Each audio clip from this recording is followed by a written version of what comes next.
ইন্না লিল্লাহি ওয়া ইন্না ইলাইহি রাজিউন। হাদি ভাই আর আপনার মাঝে নাই। তো ওই হাদি ভাই এই দুনিয়া ছাড়িয়া যাওয়ার সবচাইতে বড় প্ল্যান খেলাইছে আসিফ নজরুলে।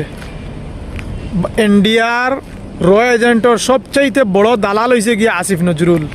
এই আসিফ নজরুলটে হরাও, বাংলাদেশ বাঁচাও। কারণ হয়েছে গিয়া যখন হে ইন্ডিয়ার প্ল্যান মোতাবিক 57% ট্যাক্স ফালাইছে মানুষের উপরে একটা মোবাইল কিনতে গিয়া, অথচ প্রবাসী হল লাগাইয়া দেশ গিয়া 60 দিনের বেশি থাকা যাইব না। এই আন্দোলনটা যখন তার উপরে শুরু হয়েছে, রয়েজেন্টর প্ল্যান মোতাবিক যেমন হাসনাত আবদুল্লাহ ভাই, হাদি ভাই সহ লাগাইয়া তার উপরে একটা প্ল্যান করে বর্তমানে একটা মিডিয়া লাগাইয়া প্রবাসী হল সব তার উপরে জাপিয়া পড়ছেন। তো তার সামনে থেকে একটা হরিয়াত মানে অন্যদিকে যাইব গিয়া সেম এই প্ল্যানটা হে খেলাইছে। এই আসিফ নজরুল ডে হরাও, বাংলাদেশ বাঁচাও না। এই আসিফ নজরুলের কারণে বাংলাদেশের আরও কত হাদি যে এই দুনিয়ার মায়া ত্যাগ করতে হইব আল্লাহ মাহবুদে জানেন। ঠিক আছে নি?